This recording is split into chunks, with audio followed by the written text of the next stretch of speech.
There's only one line on the calendar, a quick chat, no agenda, no context. But here's the strange part.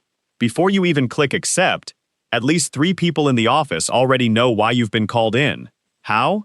Because in an office, rumors travel faster than actual news.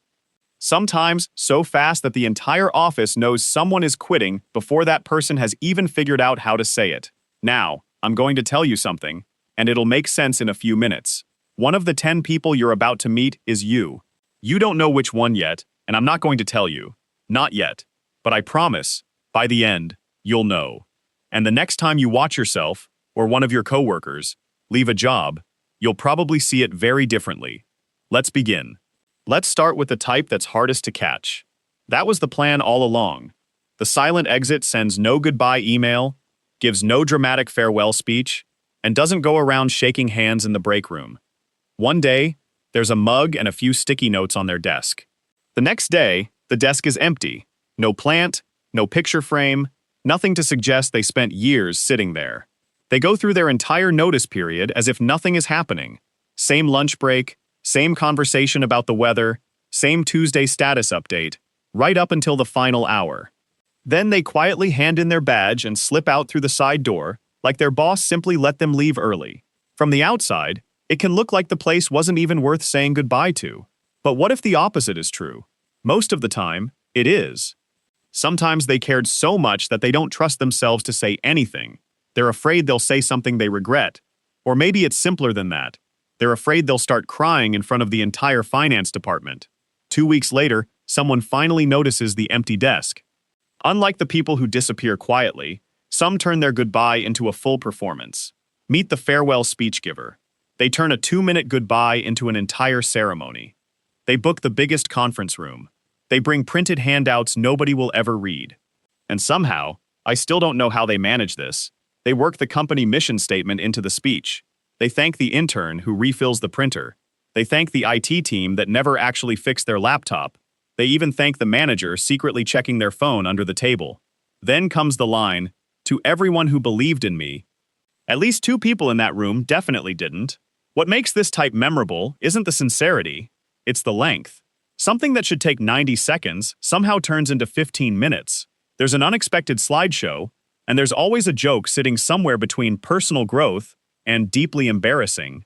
But underneath all of it, there's usually a genuine reason. This person really did form a connection with the place they worked. They just don't know how else to express it. Still, by minute 12, at least 2 coworkers are quietly wondering whether the free cake is coming. Remember the cake. We'll come back to it. Somewhere between those 2 is a stranger type, the 2-week notice ghost. They quit, but technically, they're still there. Except, they're not. They hand in their resignation and spend the next 10 working days operating at about 4% capacity. They appear online on Slack, but nobody actually sees them. They skip meetings because of schedule conflicts. They're not exactly lying. Technically, they gave notice. Technically, they're still an employee. It's just that their real job now consists of updating their resume, retaking their LinkedIn profile picture, and occasionally replying, "Noted, thanks."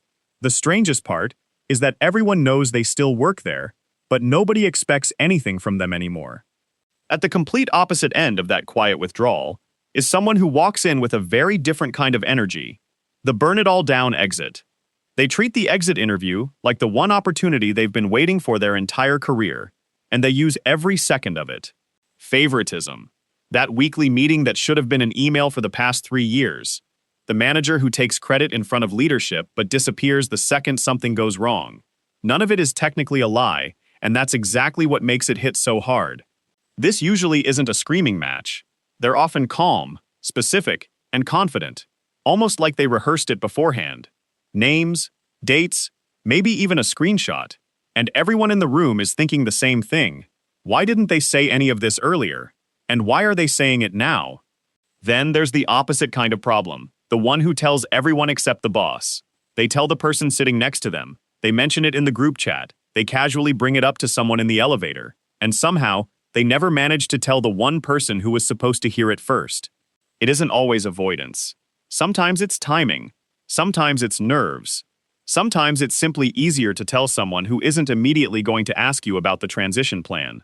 The strangest part is what happens when the news finally reaches the manager. By then, it isn't news anymore.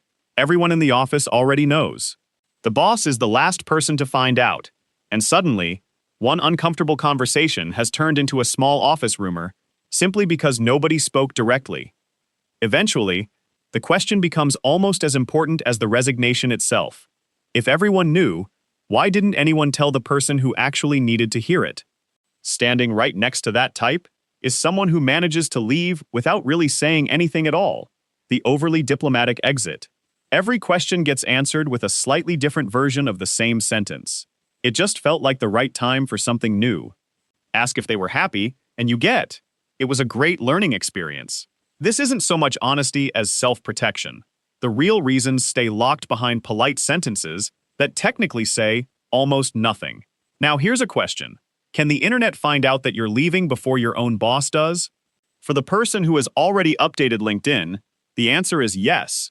Minutes after accepting the new offer, they change their job title. Coincidentally, this happens 4 days before they say a single word to their current manager. Then there's the complete opposite. Someone who apologizes for leaving as if they've committed a crime. The guilty resigner. They apologize what feels like 20 times during a 5-minute conversation. They apologize for the timing. They apologize for walking in without saying hello first. They even apologize for keeping the conversation short. Sometimes they get so exhausted from apologizing that even the resignation itself begins with, "I'm really sorry to bring this up at a time like this," as if the company is in the middle of a crisis and they've personally decided to make everything worse. Everyone knows their only real crime was finding a better opportunity for themselves. And the final two types are probably the most human. For the first time in this video, I'm putting two of them together. Subscribe if you don't want to miss more original videos like this. The one crying in the supply closet never planned for it to happen, and the boomerang proves that sometimes leaving isn't as final as it seems. We'll come back to both of them in a moment. First, let's look at the impression these different types leave behind when they walk out the door. If you're the silent exit, even a short goodbye message can completely change the impression you leave behind. If you're the farewell speech giver, keep it short and mention the people you genuinely want to thank by name. If you're at risk of becoming the 2-week notice ghost, turn your notice period into a proper handover period. And if you're the burn it all down exit, remember that even when you're right, your timing and tone matter just as much as what you're saying. So why these final two? The one crying in the supply closet and the boomerang? Because underneath all the strategies, speeches, and carefully planned exits, sometimes there's just a very human moment. The one crying in the supply closet didn't plan for this. They keep telling themselves they're fine until someone mentions the team trip from 2 years ago, or until they're handed a card signed by people they never expected to sign it. Then suddenly, surrounded by printer paper and spare staples, they need exactly 90 seconds alone. It usually isn't really about the job. It's about the version of themselves that existed there. The version that grew a little, made real friends, and figured some things out. They come back with slightly red eyes and immediately blame allergies. Nobody believes them. Everybody lets them have the excuse anyway. The boomerang, meanwhile, leaves with complete certainty. New job, maybe a new title, sometimes an entirely new city. For 6 or 8 months, they're genuinely gone. Then somehow, they come back. Same building, same badge photo, sometimes even the same desk, like they were only gone for a very long lunch break. The reasons vary. Maybe the new place turned out to be worse. Maybe the grass wasn't actually greener once they stepped onto it. Or, more often than people like to admit out loud, maybe they simply missed the people.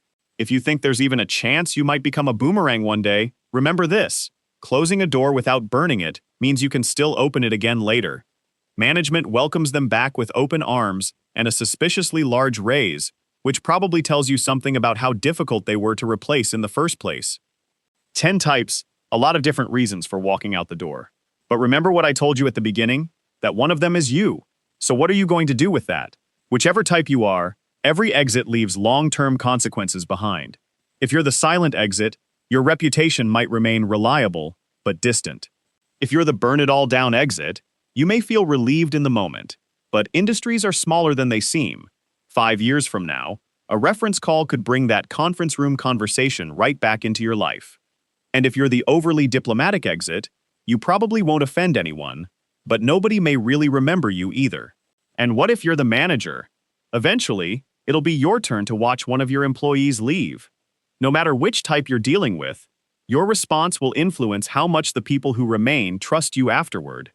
This office won't stay exactly the way it is today. Your desk will become empty, or someone new will take it.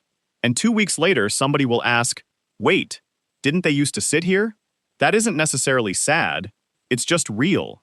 There's always someone missing from a list like this. And the person you're thinking about right now, maybe it's you. Write it in the comments. Which type are you? Or which one have you seen in your office? The rest of us are waiting. And if you've watched this series all the way to this point, then you probably know this office better than anyone in HR does.